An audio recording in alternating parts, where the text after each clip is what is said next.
everyone and welcome to Combined Series. In this video we are going to discuss about November 2020 previous year question and मैं आपको ये तरीका भी बताऊंगी कि लेट अस सपोज अगर आप किसी भी वजह से कोई टॉपिक कवर करके नहीं जा रहे एंड आपने ये देखा कि ये टॉपिक आर्टिफिशियल इंटेलिजेंस का मैंने कवर नहीं किया है, then also you can easily attempt the question. कैसे, चलिए हम डिस्कस करते हैं. तो अब अगर मैं इस क्वेश्चन का एग्जाम्पल लूँ तो constant satisfaction problem, means end analysis, steepest ascent, hill climbing, branch and bound. Basically, these are the problem solving approach of artificial intelligence. Hill climbing एक ऐसा टॉपिक है जिसमें रिसेंट पास्ट ईयर 2019 में question पूछा गया था. पहले व्हाट इज हिल क्लाइंबिंग, उसके बाद उसने उसके ड्रॉबैक्स पूछ लिया. इस बार उन्होंने क्या किया, क्वेश्चन को मल्टीपल चॉइस क्वेश्चंस में पूछ दिया. एंड जो मेंस इन एनालिसिस है एंड जो कांस्टेंट सेटिस्फैक्शन प्रॉब्लम है, these are basically the problems that we studied in artificial intelligence. अब यहाँ पे मैच करना है. लेट अस सपोज मैं एग्जाम में पढ़ के ही नहीं गई ये टॉपिक कैसे मैच करेंगे.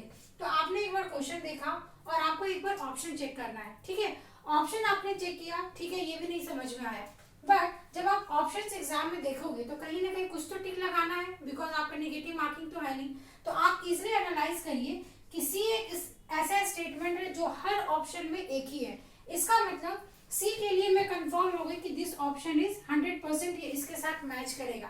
तो ये पहला तरीका हो गया कि किसी भी एग्जामिनेशंस में either you are going for KVS, GATE और जो भी आपके अपकमिंग एग्जामिनेशंस में है, अगर कोई क्वेश्चन नहीं आता है एट द टाइम कि आपको वो क्वेश्चन अटेम्प्ट करना है, नेगेटिव मार्किंग नहीं है, तो आप ऑप्शंस को देखिए और ऑप्शंस में से एलिमिनेट करने की कोशिश करिए. तो यहाँ पे हमें एक पैटर्न समझ में आया कि सी एक ऐसा ऑप्शन है जिसके लिए 100% हमको मैच मिला. अब हम यहाँ पे एक बार उसको रीड कर लेते हैं. What is constant satisfaction? Constant satisfaction is a problem in artificial intelligence जो कहीं ना कहीं हर एक कांस्टेंट को मीट करता है. कांस्टेंट मींस व्हाट, जैसे आप चेस खेलते हैं, करेक्ट, तो चेस में जो भी आपके एलिमेंट्स होते हैं, जैसे अगर मैं क्वीन की बात करूँ, किंग की बात करूँ, उसमें कैमल होता है, हाथी होता है, सबके अपने प्रॉपर स्टेप होते हैं, करेक्ट. अगर कैमल की बात करेंगे तो वो क्रॉस में चलता है, हाथी आपका स्ट्रेट में जाता है. इट मीन्स कि देयर इज अ प्रॉब्लम. उस प्रॉब्लम को सॉल्व करने के लिए आपके पास डिफिनिट नंबर ऑफ स्टेप्स है एंड डिफिनिट रूल्स है and that rules you have to satisfy. This is the simple definition of constant satisfaction. तो यहाँ पे उन्होंने क्या लिखा, discover problem state that satisfy a set of constant. आप किसी भी प्रॉब्लम में जो सेट ऑफ कांस्टेंट आप अप्लाई करोगे that is known as what, constraint satisfaction problem. तो this was a simple definition. अब यहाँ पे बात आती है मीन्स इन एनालिसिस की. Means end analysis is again a problem.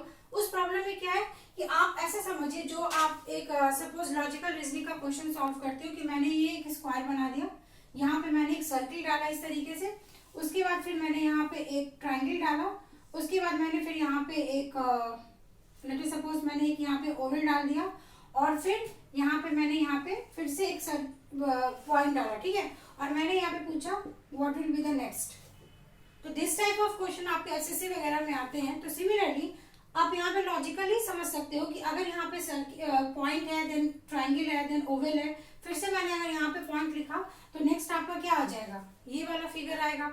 Similarly means end analysis is a problem जिसमें आप तो क्या करते हो कि आप डिफरेंस को डिटेक्ट करते हो किसके बीच में, करंट स्टेट के एंड गोल्ड स्टेट. मीन्स कि अगर आपको लेट अस सपोज अगर आपको मैंने बोला आपको दिल्ली से जाना है आगरा, तो this is the current state कि आप क्या हो, सपोज आप किसी पर्टिकुलर लोकेशन पे, उस लोकेशन पे जाकर आपका गोल्ड स्टेट क्या है, उनके बीच का आप डिफरेंस फाइंड आउट करते हो, that is known as means calculate करते हो. ठीक है, जैसा हम स्टैटिस्टिक्स में मीन्स कैलकुलेट करते हैं, सेम कॉन्सेप्ट आप यहाँ पे लगा सकते थे. तो डी का ऑप्शन हमें क्या मिल गया, 2. तो एग्जाम में बहुत इंपॉर्टेंट होता है यूजीसी नेट में टाइम मैनेजमेंट. क्यों? क्योंकि ऑब्वियसली ऑल स्टूडेंट्स जो भी यूजीसी नेट कैटेगरी को बिलोंग करते हैं already they have done there post graduation, तो कहीं ना कहीं वो सारे मास्टर्स में पढ़ के आ रहे हैं. अब यहाँ पे बात आती है कि अगर मुझे 2 ऑप्शन भी मालूम था तो मैं यहाँ पे चेक करूंगी डी का 4 होना चाहिए. तो डी का मुझे यहाँ पे क्या मिल रहा है, डी का 2 होना चाहिए. ओके, तो डी का यहाँ पे 2 के लिए हम यहाँ पे कंफर्म हो गए. तो क्या मुझे और कोई ऑप्शन देखने की जरूरत है? अगर मैं ब्रांच एंड बॉन्ड और स्टीपेस्ट हिल क्लाइंबिंग नहीं भी पढ़ के एग्जामिनेशंस में अगर गई होती, देन ऑल्सो मुझे ये आंसर मिला कि option 1 is the true option. तो दिस इज हाउ कि अगर आपको कोई कॉन्सेप्ट नहीं भी मालूम है, फिर भी अगर आप प्रेजेंस ऑफ माइंड का यूज करेंगे एग्जामिनेशंस में तो इजीली सॉल्व कर सकते हैं. तो आपका इस क्वेश्चन का तो आंसर 1 हो जाएगा. उसके बाद इसी वीडियो में मैं आपको ये बताती हूँ कि हिल क्लाइंबिंग का ऑलरेडी एक वीडियो है चैनल पे, उसका मैं लिंक प्रोवाइड कर दूंगी, आप उसको जरूर सुने because that is very important, और उसमें मैंने सारा हिल क्लाइंबिंग को एक वीडियो में ही कवर किया है। उसके बाद branch and bound. Branch and bound, अगर आपने ये सोच लिया कि मैं एआई में इसको नहीं पढ़ के गया हूँ, तो मैं आपसे ये पूछना चाहूंगी, डेटा स्ट्रक्चर जो आप पढ़ते हो, डेटा स्ट्रक्चर में भी डिफरेंट आपके एल्गोरिदम्स होते हैं, उससे भी अगर आप थोड़ा सा रिलेट कर लेते कि branch and bound analysis is a algorithm, तो इसका मैचिंग किससे होगा? Keeps track of all partial path which can be candidate for further explore. मतलब यहाँ पे आपको ये कीवर्ड क्या है, आप फर्दर एक्सप्लोर कर रहे हो, ठीक है। ब्रांच एंड बाउंड, आपने क्या किया, एक स्पेसिफिक प्रॉब्लम है, कॉम्प्लेक्स प्रॉब्लम, उसको आपने डिफरेंट ब्रांचेस में ब्रेक कर दिया। डिफरेंट ब्रांच में ब्रेक कर रहे हो मतलब एक ग्राफ बना रहे हो, फिर से इस प्रॉब्लम को हमने फिर से फर्दर सब डिवाइड किया। तो आप क्या कर रहे हैं, एक आपके पास प्रॉब्लम था, उस प्रॉब्लम को आप फर्दर एक्सप्लोर कर रहे हो, तो this was branch and bound. उसके बाद स्टीपेस्ट एसेंट हिल क्लाइंबिंग क्या है, तो this is consider all moves from the current state and select best move, ठीक है। तो हिल क्लाइंबिंग क्या है, ऐसे समझना था आपको। हिल क्लाइंबिंग जैसे लेट सपोज आप ट्रैकिंग के लिए जा रहे हो हिल पे, है ना, तो ट्रैकिंग के लिए हिल पे जा रहे हो तो आप क्या सोचोगे कि अगर मुझे वहां पे नाइट स्टे करना है तो आप कुछ ऐसे स्मूथ सरफेस ढूंढोगे। तो similarly hill climbing is again a problem, उस प्रॉब्लम में कई सारे टाइप्स होते हैं और उनका सॉल्यूशंस पूछा जाता है।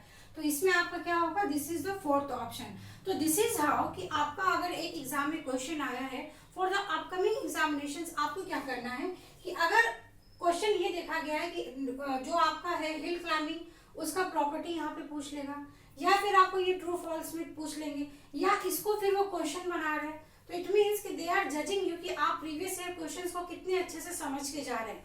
अगर आपने recent what my suggestion will be कि जो भी लर्नर्स इस वीडियो को वॉच कर रहे हैं, you have to start solving 2018, 2019 and 2020। अगर आप इस सिर्फ 3 ईयर के प्रीवियस ईयर क्वेश्चन को भी लगा के जाते हैं, यूजीसी नेट की मैं बात कर रही हूँ, तो आप इजिली एग्जाम्स को क्रैक कर सकते हो, ठीक है। So this was my suggestion and this was the explanation for this question. I hope you like the video, and if you like the video, just subscribe our channel and hit the bell icon for the upcoming video, because we have planned so many things in the March and April so that कि आपका examinations का preparation और अच्छे से हो। Thanks for watching. Thank you so much.